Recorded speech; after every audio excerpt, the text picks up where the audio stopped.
ओम श्री विष्णवे नमः। नमस्कार दोस्तों, आज हम आपको गीता जयंती के अवसर पर मोचदा एकादशी की कथा का श्रवण कराते हैं। जब भगवान श्री कृष्ण से धर्मराज युधिष्ठिर कहने लगे कि हे मधुसूदन, मैंने माघ शेष कृष्ण पक्ष की एकादशी अर्थात उत्पन्ना एकादशी का सविस्तार वर्णन सुना।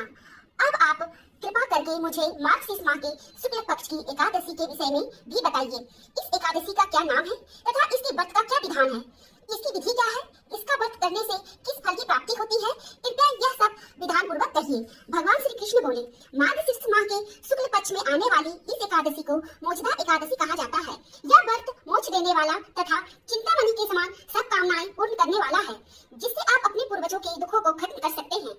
इसका महात्म मैं तुमसे कहता हूँ, ध्यान पूर्वक सुनो। गोकुल नाम के नगर में बैखानस नामक राजा राज्य करता था। उसके राज में चारों वेदों के ज्ञाता ब्राह्मण रहते थे। वह अपनी प्रजा का पुत्रवत पालन करता था। एक बार रात्रि में राजा ने एक स्वप्न देखा कि उसके पिता नरक में हैं। उसे बड़ा आश्चर्य हुआ। प्रातः वह विद्वान ब्राह्मणों के पास गया और अपना स्वप्न सुनाया। कहा, मैंने अपने पिता को नरक में कष्ट उठाते देखा है। उन्होंने मुझसे कहा कि हे पुत्र, मैं नरक में पड़ा हूँ, यहाँ से तुम मुझे मुक्त कराओ। जब से मैंने ये वचन सुने हैं तब से मैं बहुत बेचैन हूँ। चित्त में बड़ी अशांति हो रही है। मुझे इस राज, धन, पुत्र, स्त्री, हाथी, घोड़े आदि में कुछ भी सुख प्रतीत नहीं होता है। क्या करूँ? राजा ने कहा, हे ब्राह्मण देवताओं, इस दुख के कारण मेरा सारा शरीर जल रहा है। अब आप कृपा करके कोई तप, दान, व्रत आदि ऐसा उपाय बताइए जिससे मेरे पिता को मुक्ति मिल जाए। उस पुत्र का जीवन व्यर्थ है जो अपने माता पिता का उद्धार न कर सके। एक उत्तम पुत्र जो अपने माता पिता तथा पूर्वजों का उद्धार करता है, वह हजार मूर्ख पुत्रों से अच्छा है। जैसे एक चंद्रमा सारे जगत में प्रकाश कर देता है, परंतु हजारों तारे नहीं कर सकते। ब्राह्मणों ने कहा, हे राजन, यहाँ पास ही भूत, भविष्य, वर्तमान के ज्ञाता पर्वत ऋषि का आश्रम है। आपकी समस्या का हल वे जरूर करेंगे। ऐसा सुनकर राजा मुनि के आश्रम पर गया। उस आश्रम में अनेक शांतचित्त योगी और मुनि तपस्या कर रहे थे। उसी जगह पर्वत मुनि बैठे थे।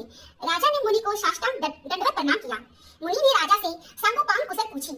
राजा ने कहा कि महाराज, आपकी कृपा से मेरे राज्य में सब कुशल है, लेकिन अकस्मात मेरे चित्त में अत्यंत अशांति होने लगी है।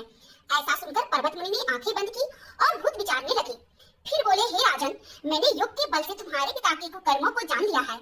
उन्होंने पूर्व जन्म में कामातुर होकर एक पत्नी को रति दी, किंतु शौक के कहने पर दूसरी पत्नी को ऋतुदान मांगने पर भी नहीं दिया। उसी पाप कर्म के कारण तुम्हारे पिता को नरक में जाना पड़ा। तब राजा ने कहा, इसका कोई उपाय बताइए। मुनि बोले, हे राजन, आप माघ शेष एकादशी का उपवास करें और उस उपवास के पुण्य को अपने पिता को संकल्प कर दें। इसके प्रभाव से आपके पिता को अवश्य नरक से मुक्ति होगी। मुनि के ये वचन सुनकर राजा महल में आया और मुनि के कहने के अनुसार कुटुंब सहित मोचदा एकादशी का व्रत किया। इसके उपवास का पुण्य उसने पिता को अर्पण कर दिया। इसके प्रभाव से उसके पिता को मुक्ति मिल गई और स्वर्ग में जाते हुए वे पुत्र से कहने लगे, हे पुत्र, तेरा कल्याण हो। यह कहकर स्वर्ग चले गए। माघ शेष मास की शुक्ल पक्ष की मोचदा एकादशी का जो व्रत करते हैं, उनके समस्त पाप नष्ट हो जाते हैं। इस व्रत से बढ़कर मोक्ष देने वाला और कोई व्रत नहीं है। इस दिन गीता जयंती मनाई जाती है। साथ ही यह धनुर्मास की एकादशी कहलाती है।